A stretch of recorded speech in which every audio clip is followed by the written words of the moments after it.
This meeting Hi, is Tina. recorded. What? Hi, how are you? Been a while. Yeah.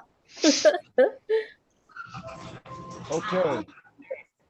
The mission of I'm calling to order the regular meeting of the Chuckanut Community Forest Park District, a regular monthly meeting. Our mission, as specified on the agenda, is to ensure the entirety of the property is protected in perpetuity in public ownership with respect for its ecological, recreational, and educational functions, and to serve as a fiscal mechanism through which the district via a tax levy will repay the city of Bellingham for the Greenways Endowment Fund loan. This meeting is now being recorded. A visual and audio recording of the meeting will be posted on our website. If your camera is on during the meeting, your voice, likeness, and surroundings will be publicly available and viewable on the website. If you choose to speak with your camera off or by calling on the telephone, only your voice will be recorded. Call to order. Welcome. Commissioners and citizens, per chapter of the Revised Code of the State of Washington, Open Public Meetings Act. Our meetings are open to the public, and due to the COVID outbreak and the governor's stay-at-home order, this meeting will be conducted online on Zoom. I'm going to give a roll call. Frank James is absent. John Hymas. Here, present. For you. John McLaughlin. Present. John Brown here. Hugh Beatty. Here. May I have a motion for those of you who have looked over the agenda? Hugh and John and Vincent, everyone. Has anyone looked over the agenda for today's meeting? Can we have a motion to approve it? I'll move to approve it. I'll second that. Second, is there any discussion of the agenda draft as sent out by Robin? Without further discussion, I move that we approve the agenda as sent out.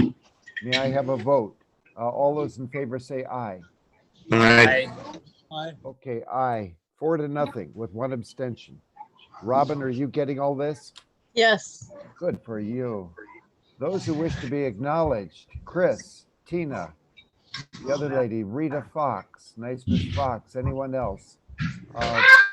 Is there anything that you would like to say? John, I'm going to mute you, John Hymas. All right. I'd just like to say hello to everybody. I'm Vince Bachunas, former commissioner, retired commissioner.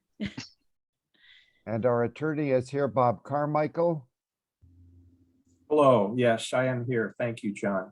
Good, good. And Rita, you are new to the neighborhood. Tina, you work with Chris, I believe. Is that correct? Yes, it is. And there is Chris himself. Here's the man with Herrera. So here we go. My reputation precedes me, apparently. The hell it does. You're right. Is there anyone who would like to, is there any comment that anyone would like to make before we get into the substance of the meeting? Any comment that you would like to make? Okay, I'm going to ask for a motion to approve the minutes for the last meeting on December 8th. Has anyone looked over those 8 pages of very specific dialogue worthy of a Shakespearean copyist that Robin Albro put together? Hugh looked them over, John Hymas looked them over, John McLaughlin is responsible. We looked them over, and so did I. Does anyone want to make a motion to approve them? I would. John Hymas makes a motion to approve. Seconded by whom? Me. By Hugh Beatty. I approve. Is there any discussion of the minutes as recorded by Robin and sent out to everyone? Any discussion of these minutes? They seem to me all right. I'd like to take a vote. All those in favor of approving the minutes for December 8th as they stand, please raise your hand. Vote aye. Aye. Your right hand, John McLaughlin. Good. That's 4-0. 4-0 with one abstention. The meetings are now approved. The motion for the minutes are approved. We have a report from the Park Advisory Board meeting representative, our liaison to the Park Advisory Board, from John Hymas. He is now going to report on anything pertinent to our affairs. Well, I don't have anything. I mean, I didn't Zoom their meeting, but they, Nicole and,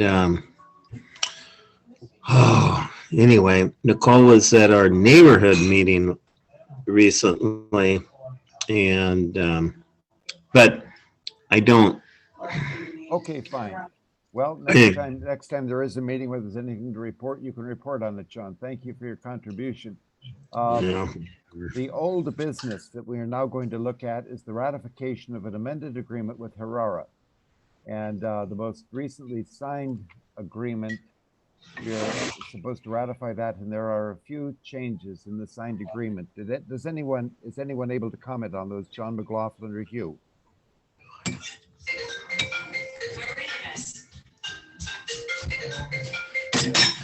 Chris or Tina, would you like to make a comment on any changes in our agreement? I am not up to speed on the specific changes of our agreement. I'm prepared to speak about our scope of work. Maybe, but Bob, you're familiar with the changes. Yeah, so at the last board meeting, the board approved the agreement with Herrera, the original one that Chris sent to us. Then he sent some, or his office, it may have been partly his office, not just him, sent us some revisions. I think most of them were from Chris to the scope of work. And we essentially agreed upon those through the president. But what I said to Frank James was that since that was not the precise document the board approved at the last meeting, that we should bring it on and have the board ratify it. Now, Chris has signed it, or his company has signed it, and Frank James has already signed it. So it's the contract we have of record, but I thought it would be best practice to have the board vote to ratify it at this time. I think, Bob, all things considered, without having studied the agreement, that we have to go with the guidance that Frank and that Chris has given us. I'm not sure that we would just be delaying the work if we have to all read it and get Frank on board with it. I think that we're going to have an element of trust here and just go ahead and ratify the agreement as revised. All board members should have been provided with that agreement. I believe you were. Robin, did you forward that on? Robin's I not. did. So Yes. all board members have it.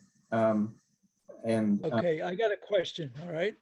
Yeah, It says the draft project GIS base map is one of the deliverables. And then we're supposed to have like comments within 2 weeks of receipt. So when do we get the draft GIS part? Approximately, could we? One of the, the project schedule and the pace at which we, undertake the work, working with you all, getting your input is actually something we want to talk about with you today here. The presentation we're going to give you is kind of give you a little bit of an update of what we've done and kind of where we're going. But we are also looking for guidance from you about, I know there's reasons to go quickly and there's reasons to be deliberative, and we want to get that from you. So we don't have a precise schedule with a date yet. But that 2 weeks will still be there though, right? Whenever you set the Yeah, date. I mean, and if it needs to be more than 2 weeks, that can work. What we don't want to do is lose momentum and have to stop and start, because that's inefficient. That's the reason why there's not a particular hard deadline we're trying to hit. We just want to maintain kind of consistent progress on the project. That's our only interest. Okay.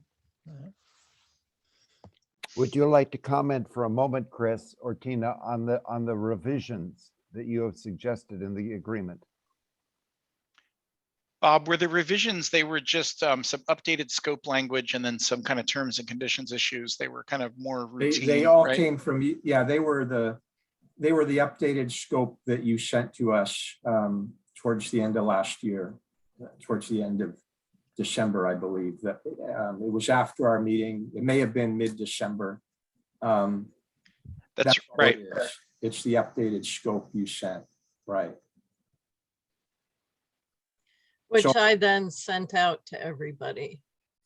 When did you send it out, Robin? Well, it was with, it was with all the things I sent out on Sunday for sure. Well, I'm January sorry. 23rd. Yeah, I'm sorry that I have not looked at it. I apologize. Go ahead, Vince. Can I make a suggestion? Could we hear the presentation that Chris has referred to before you guys go ahead and ratify? Maybe you'll feel more comfortable then. Just a suggestion. I think it's a very good suggestion. I still feel delinquent that we haven't studied it down to its specifics, but it doesn't seem to me, from what I'm hearing, any objections from our council or from Chris. It doesn't seem to me that we're talking about significant changes here or revisions that will in any way impact the whole work going forward. And I agree with Chris that we want momentum kept up. I mean, I'm comfortable Talking- voting for it, but Yes, we are not talking about significant changes. They're all within the spirit and intent of the first document you saw. They're just filling in some gaps. And as I said, I looked at it carefully. Frank James looked at it carefully, and they are really minor. If they weren't minor, we wouldn't have done it. But they were very minor changes. He felt comfortable signing it.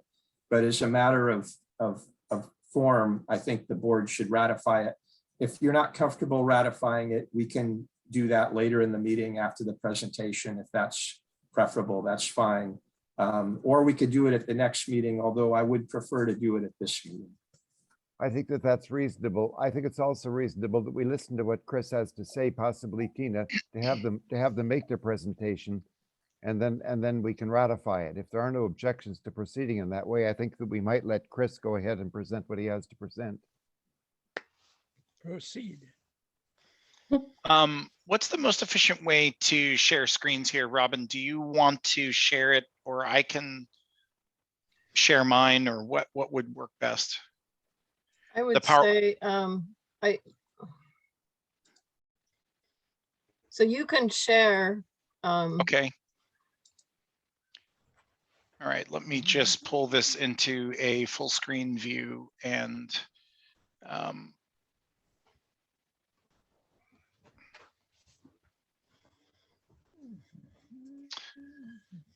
here, I'll just maximize the viewport here. That should work fine. Okay, so I'm going to share my screen. Well, we're first of all, I want to say how pleased we are to be working with you. You know, I've lived in Bellingham for over 25 years and been very familiar with the property, and we're honored to be selected to work with you to, participate in this part of its preservation in perpetuity. And so we're really happy to be here. And the purpose of this presentation, we wanted a chance just to kind of introduce ourselves and kind of talk about where we are in the project, who we are, and what the status of things are, and kind of what some of our next steps are, and then get your thoughts on that. So we are, so this is the team who's working on the project. I'm the project manager, but my background as a civil engineer is on more the civil engineering, stormwater management elements, but which is really not the kind of technical focus of that work. It's an ecological, primarily. There's of course stormwater and other hydrology dimensions to it, but most of the technical work is in the realm of ecology. And Tina is here, who's our lead ecologist here in our Bellingham office. And Tina, I don't know if you want to introduce yourself.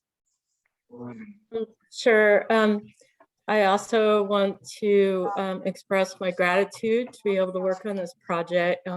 I've been in the Bellingham area since 1995, and I came to Bellingham. It appears to be in an unusual situation with a job and a place to live all at the same time. And it happened to be running the youth hostel right there in the old Fairhaven Rose Garden. So the 100-acre woods was kind of my backyard, where I explored everything. But I am a professional wetland scientist. So I've been doing ecological projects as a consultant, and both at the city and Whatcom County for almost 20 years. And yeah, I forgot what else I was going to say. But anyway, worked with the Land Trust. I know some of you through that. Yeah, so anyway, sorry. It's The- great. It's great to be here. And some of the other team members, Danielle Raposa is also a more junior ecologist who's assisting Tina in this work, and she's also here in Bellingham, as is Lauren, who is our GIS lead, who's assembled all of the maps. She's one of John's former students and also located here in Bellingham. And our landscape architect, who's also an ecologist, Kate Forrester, is in Portland, but she's our lead landscape architect. And so the 5 of us are the core team who will be putting together this work for you. We outlined, this is the task structure that's in the scope of work that you are imminently potentially going to ratify here. And we are just kind of moving from task 1 into task 2, but the essential arc of our work is here. We have done, there's been such a substantial amount of work done to date, and we have reviewed all of the documents that were provided and some others that we found, so we can hit the ground running and build upon all of the substantial work that's been done to date. And we have pulled together the initial project base map, which you'll see here shortly. And so really we're at the point now of kind of formally initiating the project. We want to work with you, and this is where we have some questions for you about how best and most efficiently to make sure that the stewardship plan that we deliver is meeting your goals. We think we know what your goals are, but we want to confirm them and make sure that our work hits the mark. And we are excited to get out on the site with you and walk with whomever you feel is appropriate to join that walk, the board or other invited, experts or people with other knowledge, to walk around and just discuss the site, how, call our attention to specific elements and help us just get a download of all of your institutional knowledge and goals. And then once we've done that, we will move into our analysis phase, where we really study the ecology and the hydrology to just understand it deeply. This is going to be done largely in the form of GIS using Lauren. You'll see the maps, but that's the kind of the main tool that we work on there. And then we will be looking for opportunities about where the opportunities are to conserve, preserve, restore, and then how we might go about doing those. What particular practices would we recommend? And then we'll roll that whole effort up into delivering a stewardship plan that we know will inform both the specifics of the conservation easement, but also be handed off to the city and hopefully, dovetail with their master plan, so that your wishes and the science can inform their management practices over perpetuity. And so really and we've outlined essentially kind of more or less a 6-month work plan to do that. We can, within certain bounds, sort of speed up and slow down to sort of match other timelines, but that was our starting schedule. So that's the basic arc of how we see the project. And I'll let Tina now kind of speak to some of our technical work to date. Unless there's questions, I'm happy to pause at any time if there's questions. Yeah, so you had provided a good list of background documents, and when we were reviewing them, the reason why we came up with the idea that we needed a base map was that there didn't seem to be a consolidated view pretty much of all of the information that these background documents are providing. So that was why we kind of took that approach.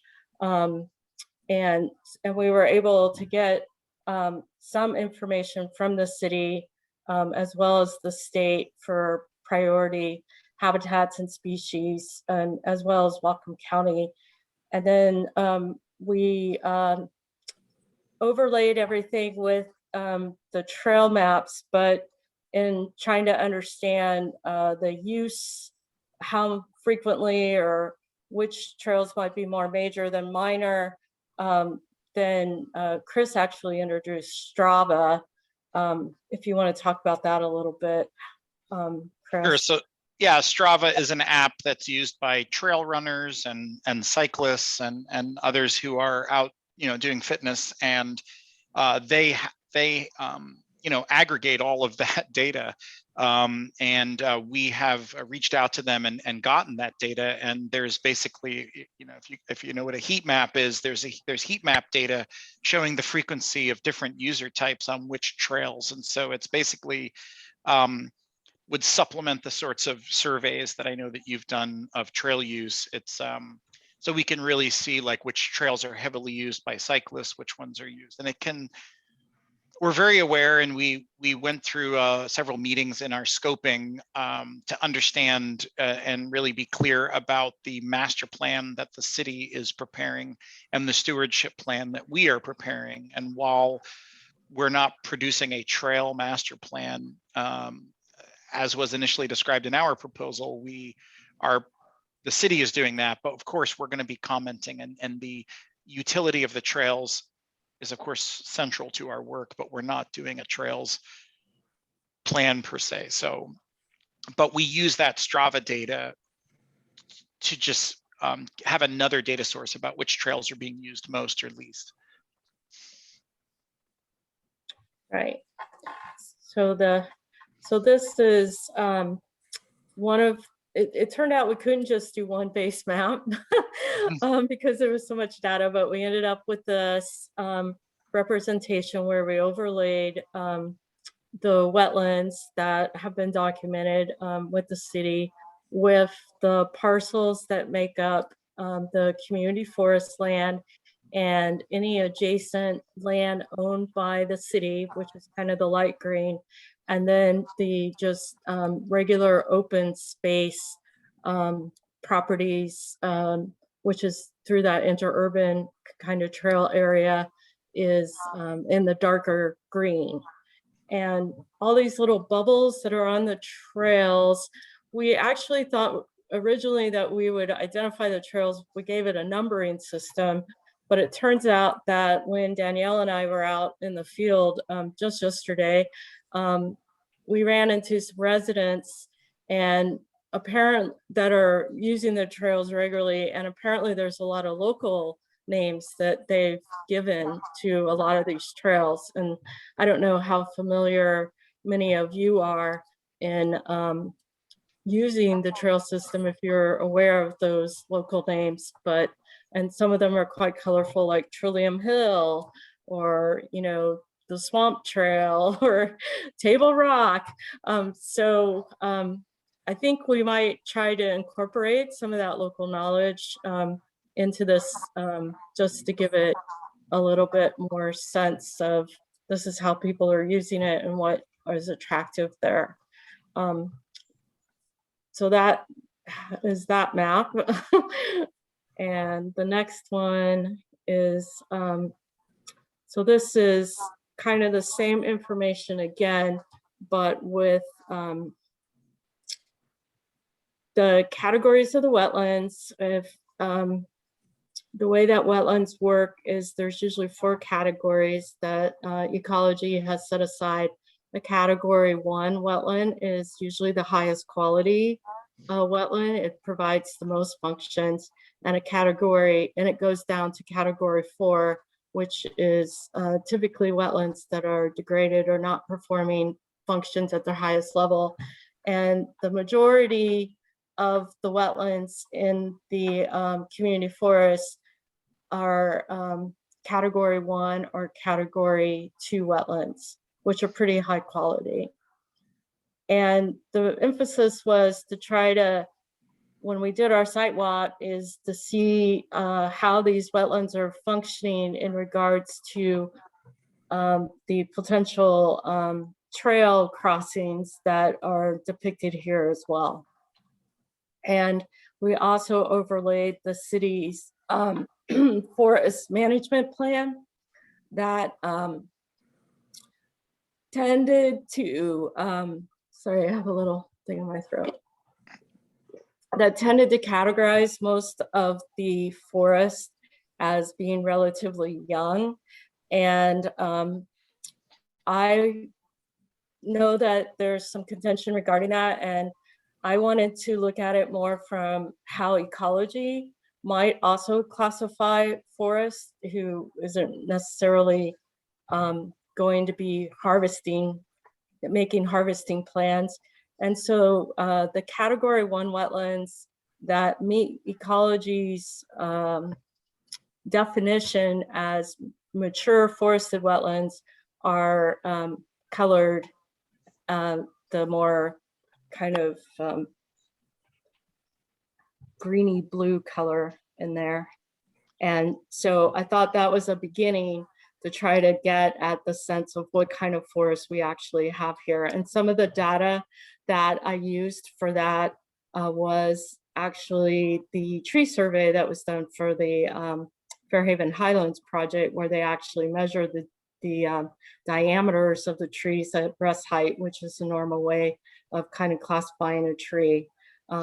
And so I'd like to just have you know that when we're looking at the habitat that's being provided here, we're trying to use science-based data. And then we're also trying to look wide, just so that we're not real narrow in how it might have been classified or defined in the past.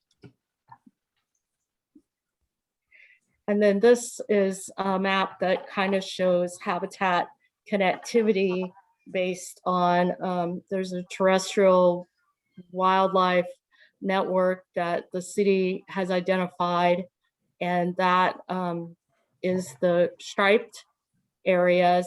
And then the red lines are the actual areas that were identified for connectivity for terrestrial wildlife. And this was basically just kind of an overview that shows some of the larger areas that are around the forest, such as Hoax Pond, Med Bay, and to the south, Whatcom County actually has a Chuckanut Wildlife Corridor, which is that magenta striped pink area. So that was just another way that we were trying to look at things as far as how to classify and evaluate what areas are most important in various different definitions, besides water quality, habitat as well. Does anybody have any questions about that a little bit? Yep. Yeah, Go ahead. I do. I didn't hear you mention that you were referring or using Ann Eisinger's baseline study for any of this. I mean, Definitely. Yes. you are, because it wasn't. Yes, we are. Yeah, and the thing is, not a lot of information in Ann's report was actually mapped, and so that's why we're trying to take that qualitative data and somehow incorporate it into the way that we'll be addressing and looking at things.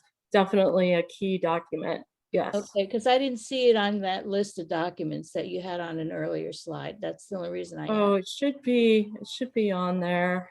All right, well, you It's can like add the it later. first thing we read. So yeah, it might have gotten removed. I can't remember exactly what she called her It was report. the baseline study. Yeah. She called it. Okay, well, yeah, But anyway, but that's Anyway, it's definitely been covered, and I appreciate that you're bringing that up, because Anne definitely has a lot of detailed information that we don't want to lose. Yeah, it when was we evaluate baseline this. documentation report. Okay, yeah. Yeah. Okay, that's on my That own. was the first thing Danielle and I read. just so you know. And then this is a map. These little red dots are points that we collected using our phones, using our GIS field maps. It's an application that allows you to take photos and do points as you go along the way of the site walk that we just did yesterday. And after we finished the site walk, we also had a meeting with John just to kind of go over to get some of his insight into the project. And we definitely want to set up a site visit with anyone who's interested, including John and or anyone that you would be interested in inviting as an expert or for additional input into the process. But this was our little minute. Tina, Tina, can you hear me okay? Yeah.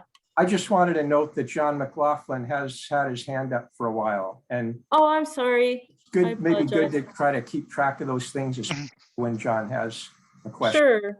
John, go ahead. Yeah, so we talked about this a little bit in our meeting yesterday, but a couple of your maps are showing two of the wetlands being divided in their ratings. So, you know, the major portion of wetland CC and JJ are rated as category 1, and then you have extensions of them rated as category 2. Again, we talked about this in our meeting yesterday, but both of those divisions, I think, are legacies from the former developer's consultant who divided those wetlands. There are different ways of dividing them. The CC, the consultant, claimed to have found a neck of terrestrial land, terrestrial soil separating those two. We talked about that yesterday, that is fictitious, it doesn't exist, and so that should be one continuous wetland. And on wetland JJ, they subdivided that wetland into 2 pieces and rated those pieces separately. If you look at the Department of Ecology's rating guide, it explicitly states that wetlands should be rated as a whole, even if they cross legal or political boundaries. And so I'd suggest, since we're now concerned about ecological reality instead of legacies of a former developer, I would recommend in your GIS maps, changing those 2 wetlands in particular to being one continuous category 1 rating.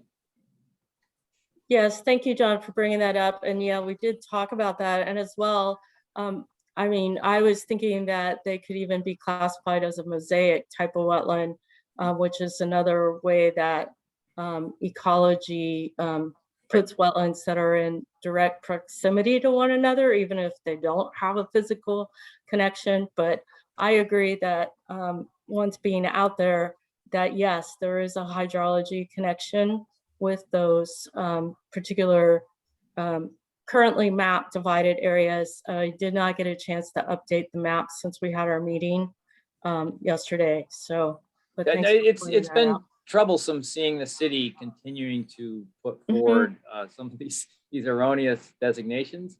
But now that you know, you're doing the work for us, we would like to make sure that the wetlands get corrected. Yeah, and we did talk about that, and I agreed with that as well, just based on my understanding of what I saw out in the field. So that's great. Yeah. Okay, thank you. So I'm realizing that to see people's hands, I need to scroll I'll down. keep an eye on hands. Okay, thank you. Sorry, that's why I didn't necessarily see that, John.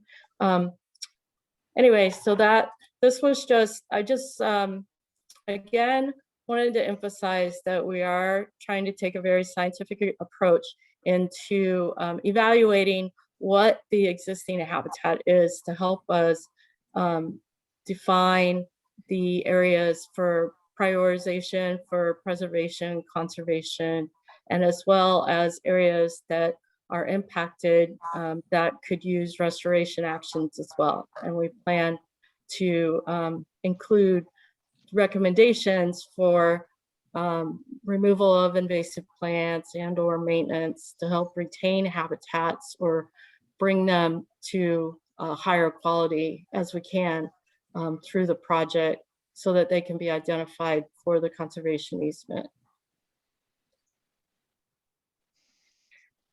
This again, just kind of, these are some pictures that we took along the way.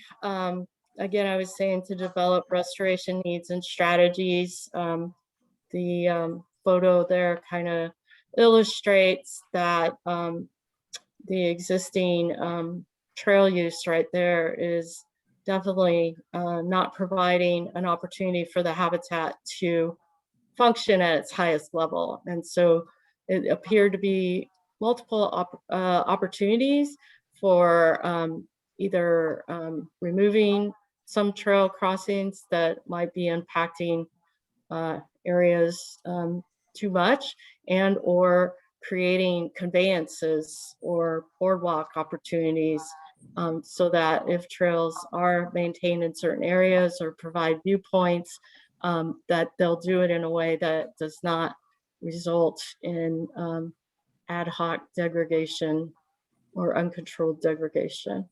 And again, the other thing about the forest categorization, kind of as a young forest, we wanted to make sure that the mature forested habitat components could be documented in a way to kind of recognize that beyond wetlands, there's mature upland forest in there, as well as some areas where it is younger. But we just wanted to prioritize preservation for those habitats that are functioning at the highest levels. And I can't quite see the text on this one, but we're conducting the ground truthing of our maps while we're out there. And again, trying to document important habitat features as we see them for a variety of species. And then also consider the connectivity of the hydrology and as well as the people use on the property. So here we're, as I kind of mentioned, our next steps. John was definitely interested in doing a site walk, and we wanted to invite community members and any others, any experts or anyone that you might also wish to visit the site with us as we go through this process. And then we also wanted, after we gather, we wanted to try to do a planning charrette and goal setting while everyone's together out there, or we could do a separate meeting as well. And then my goal is to trying to create a criteria for evaluating the different zones or priorities for restoration, preservation, and also management of invasive plants, that kind of thing. And we plan to coordinate with the city of Bellingham on the trail master plan, and as well as with Bob on the conservation easement language that we're going to be presenting as a part of this project's deliverables. Yeah, so, well, I was just gonna, yeah, it's just kind of an invitation now for you to kind of let us know if this seems like we're on the right track. And we're, yeah, just kind of curious to know how the board wants to work with us. You know, and like we're suggesting we all go walk the site and then maybe sit around, you know, the upper shelter there in Fairhaven Park and lay out the paper and, you know, kind of come to some agreement on what would be the, I mean, we certainly have a lot of ideas of what the goals of the stewardship plan would be, but we certainly, we want to do that in, you know, in concert with you and make sure that we're all, you know, delivering a stewardship plan that's going to meet your goals and understanding what those goals are. So yeah, now I'd love to hear anyone's thoughts and how we can have your participation in this process or not. We could, you know, however you want to approach that. May I say a few things, Chris? Sure. Um, May I ask you to send out to the people, the relevant people, the people on this Zoom meeting, your possible times for walking the property together, times when you and Tina Mhm. or others with your firm, when you might find agreeable to get people together. Mhm. And to send us, I believe you have our emails, to send Yep. us, we're going to be walking the property on this date, and those of you who would like to join can do it. That would be helpful to me. Mhm. I want to say also that if Frank James were here, he has a spectacular kind of vision for the way in which you are working and the way in which the city is working and the way in which you could be working together. And I can't imitate that vision. I wish that he were here. I can't frame it as dramatically and as specifically and scientifically as Frank would. I'm hoping that John McLaughlin will give us some insight on how you and Tina, whether you're people we really want to work with. And you definitely are, in my opinion. But John can weigh in later. I'd like to ask you, Chris, I believe that you have had experience working with Nicole and Lane with the city on these things before. Mhm. And from my point of view, I think that I speak for some people on the committee and for a number of people who are interested in this whole process. Uh, it is very important that you work with the city and interface with them. Um, to a certain extent, we have been slightly uh, nervous about having the city sort of run the whole master planning project. Frank has explained this to you. I'm sure that you're aware of Mhm. this. Mhm. We would like to have our own say in this, and without running the whole show ourselves, we definitely want a 50-50 kind of an input in it. And I think that you are bringing that to it, and you're aware of interfacing with the city is very important to us. The city's own plan on this, I want to say, and I'd like to get your opinion on this, yours and Tina's. The city's own plan for this is to have a public meeting. The steering committee itself is meeting, and I hope that you will be at their next meeting. Mhm. The city itself is planning another meeting before the open house, and that's very good news for us. So that, but their overall plan is to push this master planning process ahead so that it will come to pass on their own timeline. And of course, they have their own ideas about how it will work out. You were talking about a 6-month kind of out date for the completion of your work. I believe that the city's idea is considerably shorter than that. I don't know how that's going to work out, but to a certain extent, you're going to have to work it out with them. Go ahead. And I'm aware of, and I was intimating that sort of tension. And I've had conversations both with Frank and with Nicole individually as well as together at a meeting that Bob was at. And I have worked as a civil engineer on several City of Bellingham Park master planning processes for Maritime Heritage Park and Little Squalicum Park. And so I'm familiar with that, like what goes into this, what the city is, what that process is. And so I felt like the 6-month time frame, because Nicole kind of intimated that there was potentially some flexibility in her schedule, and that she was perhaps stepping on the gas, a little bit to get everybody moving. And so that time frame, I felt, threaded the needle between the city's need to expedite and what I was hearing from Frank about, like, this is a 100-year plan. We don't need to rush, like we need to do this right and we need to not do it fast. And so that was the thinking behind that schedule.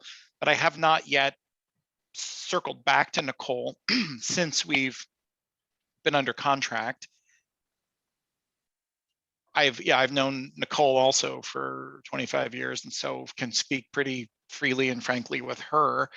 And so I can certainly, if this general process and general timeline like is agreeable to you all, and if you agree, I can certainly reach out to Nicole and say, hey, this is the arc that we're on, and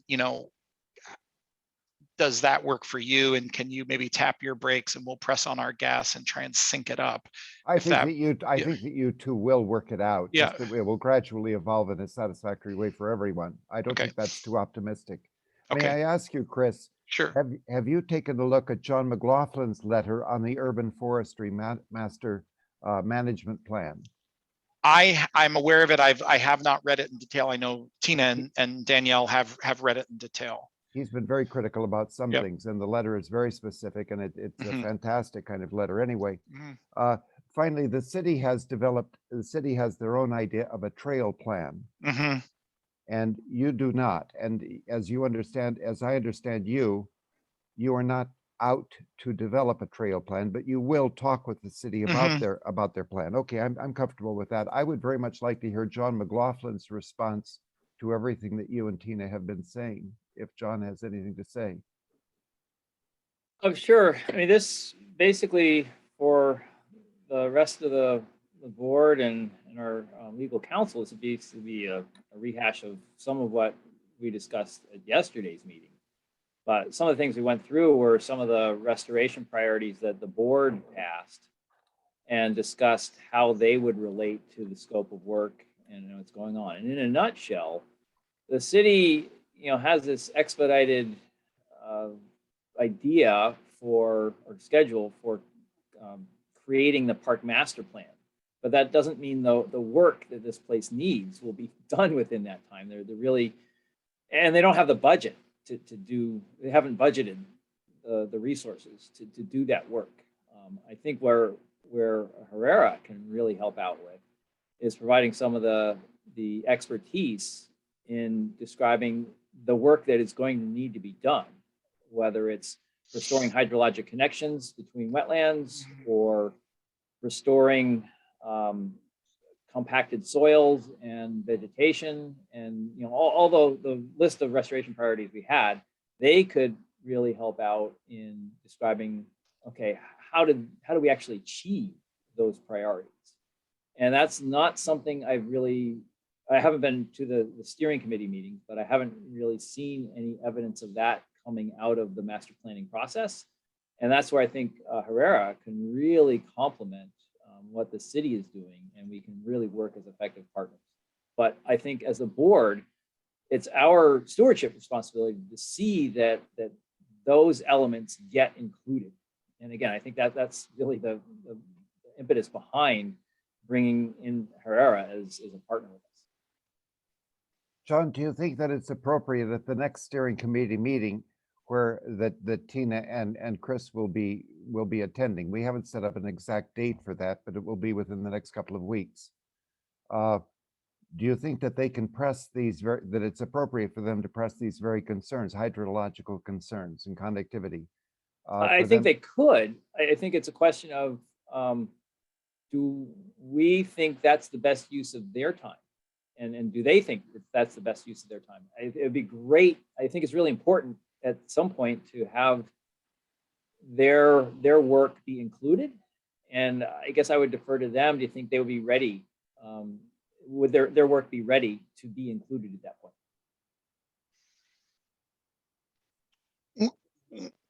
And Tina, you can describe this further. I think one of the fundamental approaches to this is the identifications of zones of ecological value and integrity, and then the trying to, and it's unclear yet how maybe the conservation easement language would key into maybe some of those zones, or in terms of allowed uses and the like. We haven't identified those zones yet. Right. And so that's kind of a little bit of a fundamental first order kind of organization of all of our thoughts that hasn't occurred yet. So it does seem a little early, but I don't know, Tina, what? Right, because as I mentioned, I'm just now trying to create the criteria for evaluating the zones.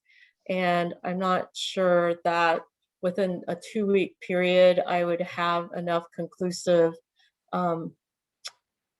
data to support the zones. I still need to do more data collection for the way that I feel like the zones should be identified as well as where the restoration efforts should go. So I don't know if there's a way to do a meeting after the next one, or is that, I don't know how often these steering committees happen. They wanted, Tina, they wanted, Chris, they wanted to move ahead with an open house. And Uh-huh. no more steering committee meetings before the open house. And we pressed them to Okay. have one, and they are now going to have one. We don't know the exact date. We think that it will be within the next 10 days, possibly. Wow. Whatever you're not able to come up with at the next steering committee meeting, to which you'll be invited, whatever you can't come up with, at least you will be able to say to them that you are working on these issues.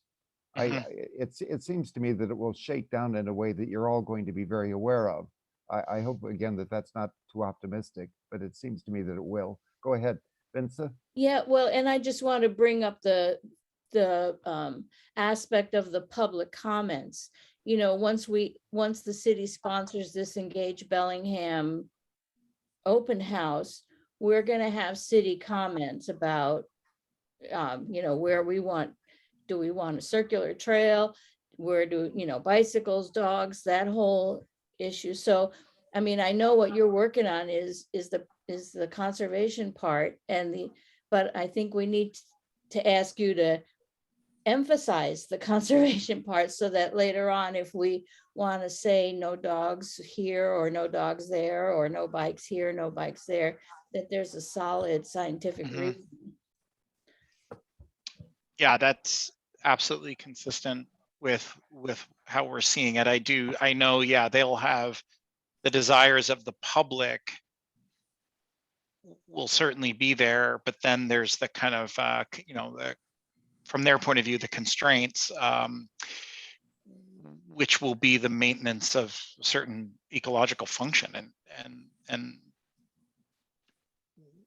yeah, I think, yeah, we're hoping that these zones, you know, will conform, will inform the allowed uses, basically, that it will give a basis for what uses would be appropriate in each zones. And just as you say, there's going to be some that are highly impacted zones with low ecological value and low potential ecological value that, sure, let's have the human use be there. And then there's going to be the opposite case will certainly be true, and we'll need to retreat from those areas. But these zones we're seeing as basically the underpinning of making those decisions.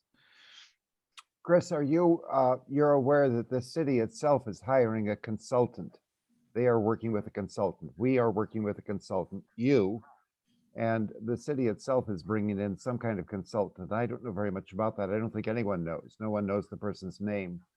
But my own private hope is that you and their consultant will be able to duke it out and arrive at a meeting of minds. That is my hope as well. I think it's probably time, now that we are where we are and we're up to speed with you, and we have our maps pulled together, and we've done our homework and read all our background material, that we do have that kind of a call with the city, and explain to them where we are in the process, and see where they are in their process, and try and sync up our gears here and understand more about, yeah, who their consultant is and what they might be doing. Okay. Yeah. If your presentation, to my mind, I don't know what John Hymas and John McLaughlin or Hugh Beatty have to say, but your presentation has been very satisfactory to me. I don't want to prod anyone to move too quickly here, but it seems to me that we are on the table right now is the ratification of the amended agreement, and I'm satisfied to go ahead and ratify it. If it's the advice of council, it is I approve of this, and I would like, if it's appropriate, to raise the motion that it be ratified. Is that appropriate, Bob? Well, first I noticed again, John McLaughlin has his hand up, and I think you should hear what he has to say. Okay, very good. So I want to mention that even if Herrera hasn't finished their spatial analysis, figure out, you know, which zones of various degrees of interest and use and that sort of thing are where. We do know now that there are places where hydrologic connections are impeded. There are trails that are going to have to be removed. There are places where vegetation is going to have to be restored. And I think it would be really helpful to have Herrera's knowledge and expertise in those, in what it takes to do those things, be interjected into the process and maybe even inform the city so that they're prepared to respond to those kinds of things at the open house. So even though we're not ready to do the analysis, I think Herrera does bring expertise about conceptually these issues that are going to have to be addressed and how to do them, even if we haven't determined or delineated precisely where those actions need to be taken. So, but again, I think this is all consistent with the existing contract.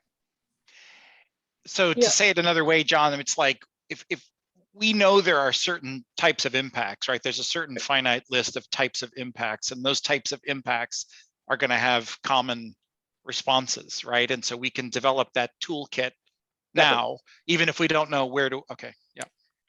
Yeah, I appreciate that, John, because I think that will be a good way to kind of do a heads up for the city and the public that, hey, these are the things that are important. I was a little concerned about, you know, drafting up even just our base GIS map, for instance, because with the trails, then it seems like it would open up some sense that, oh, they've already decided some things, and then all of a sudden you get all this public reaction. And so we were trying to keep it more within your group, getting your guidance as to, you know, the process, and then eventually we will have a final product with all the zones. But I agree, just talking about the zones and the type of actions, I think is a great way for such, you know, for such a presentation early on in this process. So I appreciate that, John. Right, and if I could offer some advice, I recommend you focus on the things we've been talking about tonight and don't even touch the issues of dogs on leash or off. I've done enough park master planning work in my life that I've seen things get hot on that issue. Not and well beyond Bellingham. That is a let the city take that heat. Chris and Tina, what would you like from us now? We will send out some dates for the site walk. We would love to know from you who you want to be on that site walk. Is it just the board? Do you have other invited guests, representatives you want to bring? I think it's important to keep the group focused so that we can be effective and efficient. What sort of duration of time do you think board members are wanting to have? I mean, I could imagine a half day, you know, type of exercise where we walk for a couple hours and then sit for a couple of hours, perhaps. And yeah, and how can we best understand the will of the board and the specifics and your institutional knowledge? How do you, other than the background documents, how do you want to transmit that to us? I think a meeting is the logical one, but please let us know if other board members can't make it, but would rather write us a note, or, you know, we want to be making sure we're working with the benefit of all of your perspective. And then we would like to set some goals. We can imagine how we would work with you to set goals, but if board members have proposed goals, we're all ears, you know, so that we can really, because we really want to come through in the stewardship plan with say, hey, this is the goals that the board told us the plan should achieve if it's to be successful. And we can show that we have delivered on your goals. So we just need to have a crisp, you know, understanding of what those goals are. And you know, like I said, we've been thinking about this quite a bit and talking to a lot of people. So we've got a good sense of it, but we want to make sure we have a complete and accurate sense of your goals. Yeah, that's really the kind of the questions I have, is more process related and how to get that input. Yeah, that was my sense. That was my sense. Yeah. Is the board ready to go? Go ahead. Excuse me. If I could interject here, just to help move this along a little bit, things. when I read the next steps page and saw reference to committee members, I wasn't sure if you were referring to steering committee members connected with the master plan, or you were referring to board members. And now I'm understanding, based on what your comments were, Chris, that you are referring to board members. Right, that I of should this have, board. I was referring to board members, but frequently we, yeah, there's a lot of steering committees. When we initiate projects, the client frequently forms a steering committee of it. Like, in other words, you could have the board members and a couple, Ann Isinger, if she were in town, you could sort of bring her in or something like that. So, Right. yeah. So as far as that goes, if since we are talking about board members, I think 2 items of business. And one is, I'd kind of like to wait. John, can you hear me? John Brown? John Brown, can you hear me?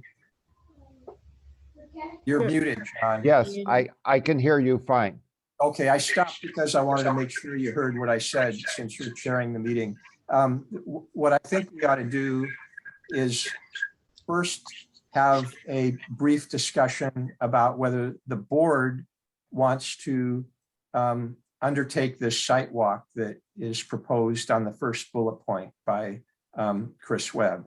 And because that is what he was talking about, was the board members, not some other committee. If we are going to have a board outing like this, then that would be an open public meeting. We would need to schedule it as a special meeting and do all the required notices, and have the minutes of it, et cetera. So it can be a little bit cumbersome to do that, but we can do it. And if the board wants to do that, we can certainly make that happen. So that's decision point number 1. Does the board want to get together as a board to walk with Chris and Tina through the Chuckanut Forest? And then the second item, before we leave this topic, I would like the board to, through a motion and a second and a vote, ratify the existing contract if the board is willing to do that. Those 2 things. Okay. I am, can you all hear me? Right. I am not in favor of having the whole board walk it and having to announce a public meeting and to have notes taken. It seems to me that 2 or 3 of us from the board, say 2 of us, 2 responsible people, I don't think we have to report them, report who they are, or designate who they are. Herrera, Chris, and Tina will let us know when their times are the convenient. And those of us who are able to go, it may be 1 of us, it'll probably be 2 of us, will simply come and do it. John, just so long as it's not 3 of you. Correct. Because you can have 2 of you, but no more than 2 at this walk without making it a public meeting. Okay, that's what I would like to do. I have a question for our attorney. Why would it be a public meeting if we're just going for a walk in the woods? We're not voting on anything or deciding anything. We're just looking at the. So so you're not voting or deciding anything, but presumably you're going to be talking to each other about issues related to restoration, about the park district's ideas on things, or about your ideas. And under the Open Public Meetings Act, the definition of action, ACTION, the word action, includes simple discussions. And what the Open Public Meeting Act prohibits is any action of the board without going through all the processes. Some people who don't understand misinterpret that to mean, well, action must mean we're actually voting on something. But under the definitions of the act, action only, it can just mean talking about things. So if you were going to get together, as I've said before, at a meeting where you're in the audience, say all 5 of you are in the audience, and there's a presentation I would say that's fine. You don't need to call an open public meeting for that, as long as you're not talking to each other. But if 3 or more of you are going on a walk in the woods, the whole point of it is going to be to have you talking with each other about what you're seeing. And so we can't get around that that's an open public meeting. I think we have to leave it the way it is, Hugh. Yeah, Chris Well, will we put could talk forward. at the planning part and not talk, just talk to the planners doing the walk. Or you could, no, I really would encourage you not to try to get around it. I think that if you want to do it, then just do it. Make it an open public meeting, a special meeting, and have the commissioners there. And I think it'd be fine if you want to do that. It's up to you. Lost my thing. Damn it. I don't want to do that. I don't know if John McLaughlin and John Hymas agree with me. I think that Herrera giving us notice of when a good time for him is that a couple of us can sign on and no more than 2 of us. Well, personally, I would like to go on this walk. And if there's more than 2 of us, then let's make it a meeting. What the hell? I don't know. To my mind, it's too cumbersome, John. We have to announce it. We have to take notes on it. We have to record it. We have to have a recording of it to make it available to the public. We have to take minutes on it. We have to take Robin on it. I'm sorry, but to me, it's A point of clarification. I see your point. John, you do not have to record the meeting. But I would recommend that if you did it, you'd have to take Robin. And I would expect that she would not take as detailed of minutes on it. There's not a requirement that they be as detailed as she has them. But yes, you would have to put a notice out. You'd have to do minutes on it to reflect that the meeting took place. All the normal things, except you wouldn't have to record it. John Hymas, I'm sorry, John, I don't mean to be abrupt, but this seems to me a no-brainer. If a couple of us get together and just walk the thing with them at a time that Chris makes available to us, then we can report to other people about it. Okay, I see your point, John. Sure. I'd like to, what if I was like 100 feet behind the group? In the meantime, assuming that issue is covered, and I don't mean to be abrupt, let's move on to the ratification of this. Bob Carmichael, is it your advice that we now make a motion to ratify or not ratify? Well, if it's the pleasure of the board to go forward with Herrera under the contract, then my advice is to ratify it. Somebody should make a motion and second it and approve it. It's the pleasure of the board, though. Do I hear a motion? If you don't make it, I'm going to Yes, make it. I make Go the ahead. motion that we ratify it. Second, I'll second it. Hugh Beatty seconds it. Robin, you got that? John McLaughlin, Hugh Beatty have put our heads through the news. Okay, any discussion? There being no discussion, can we have a vote? All those in Walk, but I favor, might of read it. all those in favor of ratifying, say yes, please. I, Yes. Aye, okay, it's 4-0 with 1 abstention. Could I maybe make a suggestion regarding the sidewalks? We're going to be out there more than once collecting data or anything. Could it be at a possible approach where we say, hey, we're going to be out at the field at this time, and then, you know, if I'm assuming there could be more than 2 people who are interested, and so maybe that could be another way where we're already out there, then we could tag along, John or whomever, you know. I think that's fine. Cool. Let's ignore our attorney and just move on, okay? We've approved, we've ratified the damn thing, okay. Do we have to sign something? No, Frank James has already signed the contract. The minutes will reflect that you ratified it. Okay. Vincent, would you like, moving on, Vincent Bachunas, would you like to give a quick report on the last steering committee and any updates? Well, I can't actually because I was not present at the last meeting. I had a medical emergency that morning.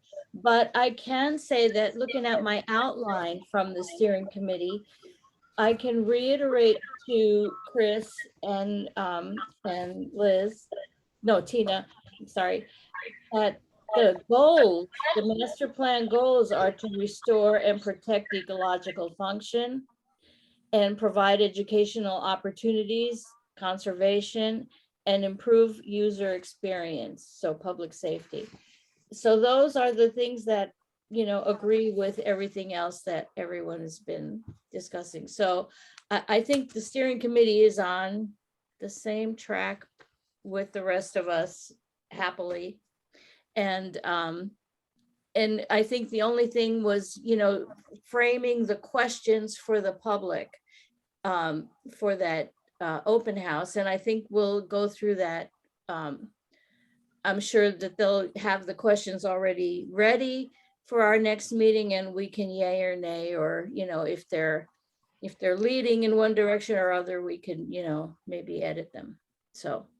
Yeah, and we should see if we can have maps in some form available for the open house, because Oh, I yeah. think how we choose to represent the ecological functions on the site in a simple form, you know, it's all about how the questions are answered and what information the public has. In the absence of, if we had a collage of all of the existing habitat, you know, photography collages, or, you know, I don't know, I'm trying to think of, without taking on too much extra, you know, unscoped work for us, as a way to make sure the public has the benefit of the information when they're giving their opinions.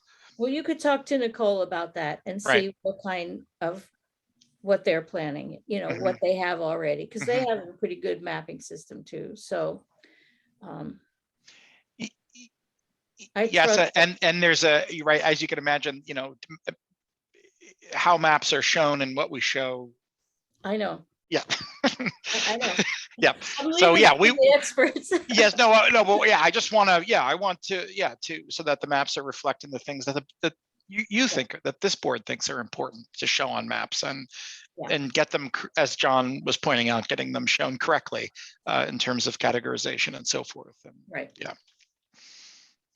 I will say about the last steering committee that it was all peaches and cream winding up. Frank made some very, very generous and gracious comments to Nicole about the kind of work that she was doing on the staff, and it all ended very well. One thing that we were a little uncertain of, Chris, or Vincent and I believe that Frank too, we were uneasy about the fact that we would not have a steering committee meeting before the open house.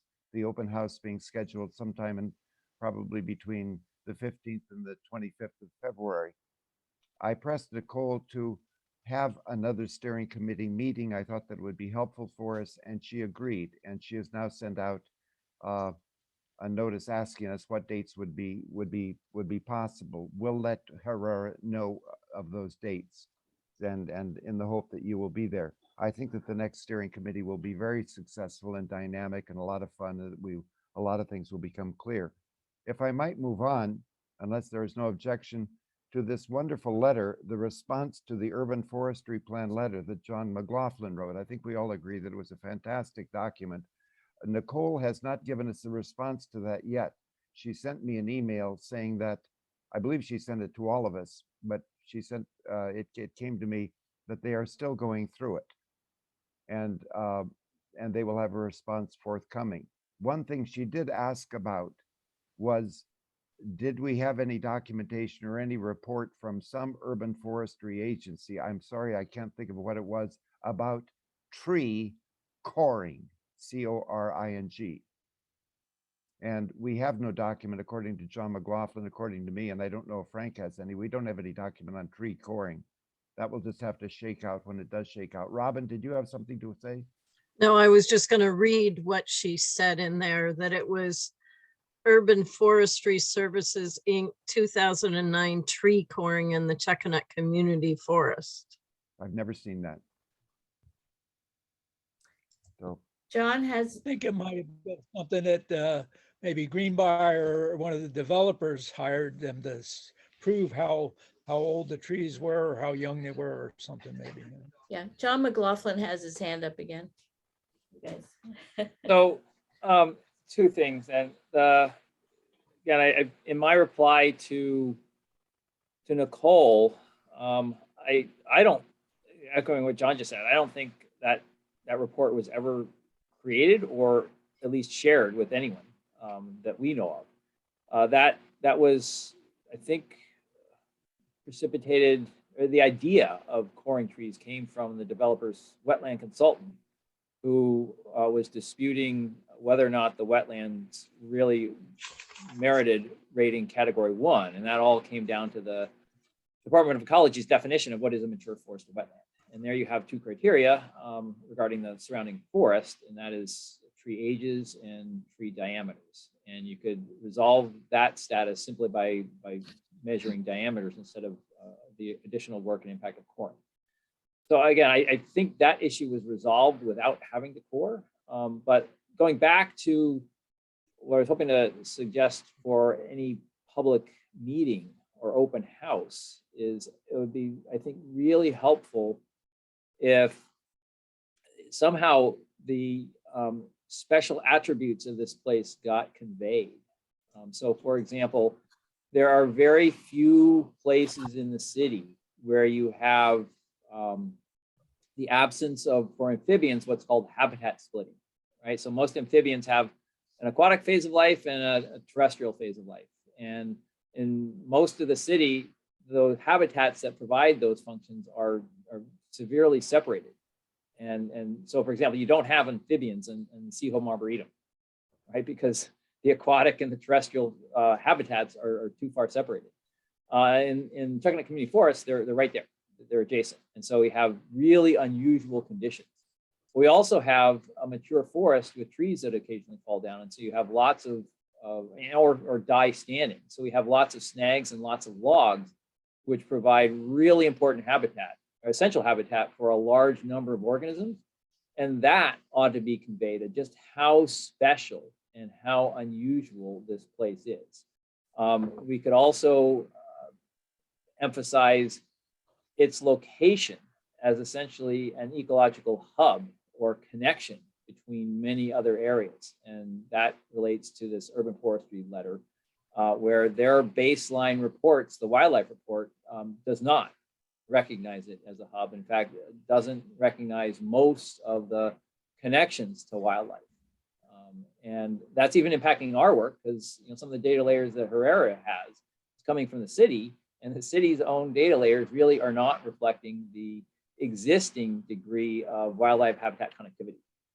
So if we could at least emphasize the special attributes, qualities, features of this place, at least the three I just mentioned, to the public, so they know just what a gem, what a value this place is. Yeah. I think that would be helpful. I think it'd also be part of our responsibility. We've been collecting money from people to protect this place. And this would help communicate just how worth that investment that money has been.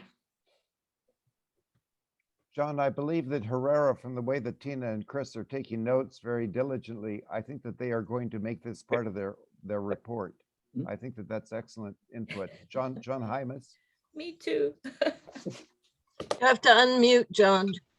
Hi, I totally agree with John. I just want to add that coring trees is an invasive procedure, and you don't just do it at the drop of a hat. There's other ways to determine if a tree is sound or even age. And so like measuring DBH and stuff and rapping on it with a rubber mallet, you can tell if a tree is sound or not. And so there's no reason to any kind of invasive procedure like tree coring, you always have the danger of pathogens entering the tree. So, you know, you don't just do it left and right. Anyway, I just wanted to Good, John. say that. I think that that pretty much concludes the old business that we have to discuss. Herrera's presentation by Chris and Tina's been excellent to my mind. John McLaughlin has put in his excellent thoughts. Nicole will respond to the urban forestry letter. Do we have any other old business that anyone can think of? If there is none, Well, I then just let's wanted move to on to the comment new on the business. presentation. Hugh Say has again? something. I'm sorry, go ahead. I just wanted to thank Herrera's for the maps. They're very well done. I like them. They're very easy to look at and understand. And I hope they can make some bigger copies to have at the right time.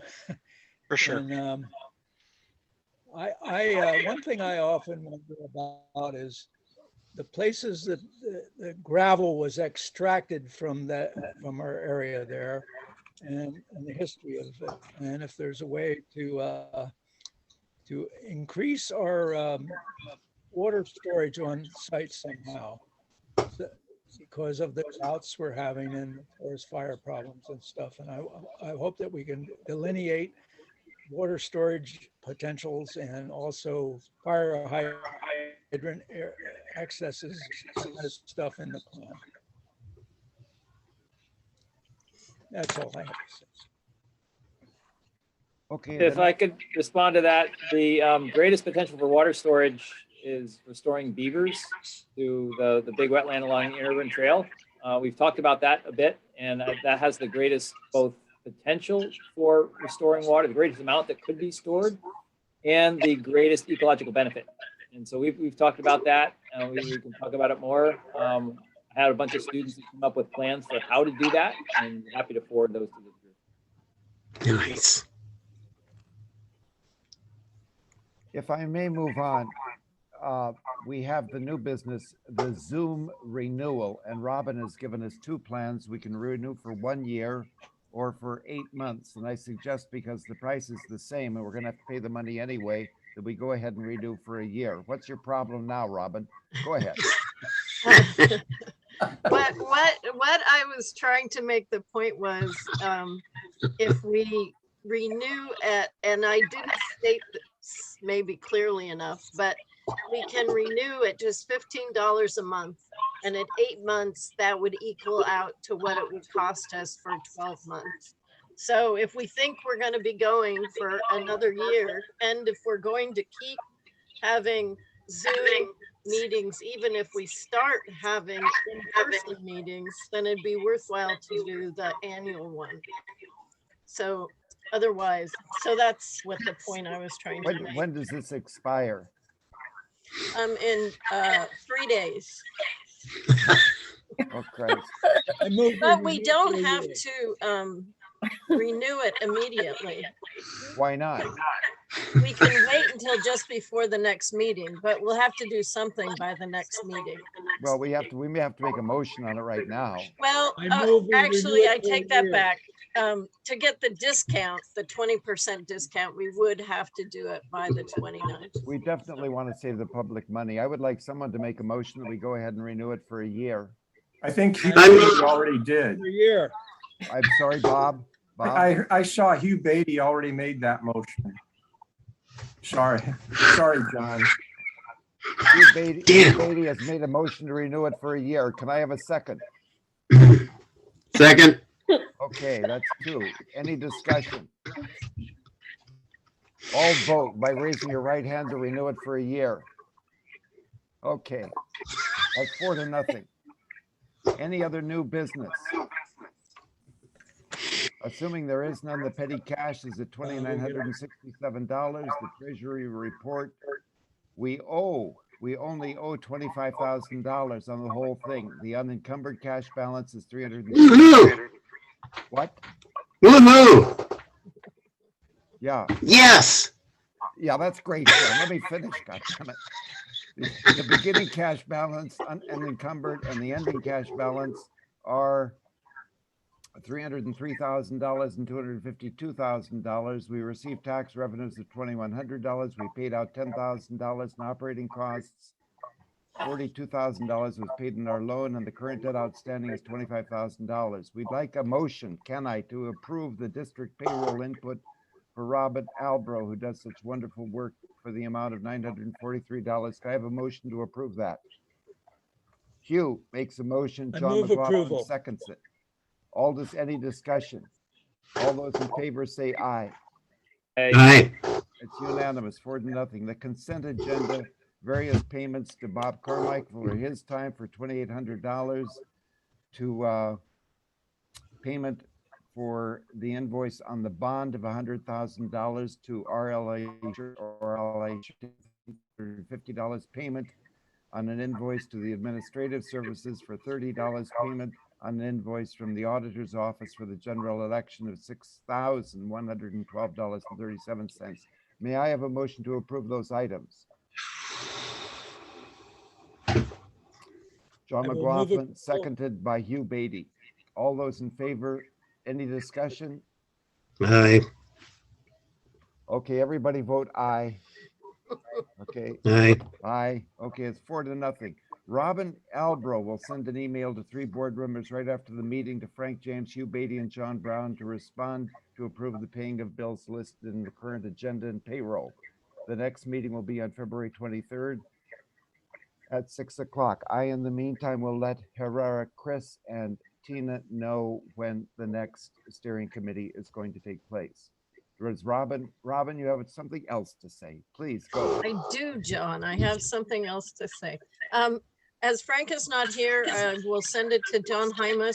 And John, I sent it early, not meaning to. So I'm going to send it again with the correct document. So you have to say yes again. So, but thank you for being so prompt. No problem. If there's nothing else, I don't know what time it is. 7:28 p.m. 7:28 p.m. I thought we'd be out of here in half an hour, but everybody talks so long. Yeah. Okay, Right. look, it wanted was great to have Bye. Chris here, great to have Tina here, great to have Sean here, Sean Keys. We hope you enjoyed the discussion. Goodbye to everyone, and I will let everyone know about when the next steering committee is, all the relevant members. Okay, Okay. God bless. Thank you. Bye. Bye. Thank you. Thank you. Thank you, Chris and Tina. Bye-bye. Thank you, Our Chris. pleasure. Yeah. Tina. Bye. Bye. I'm getting out of here.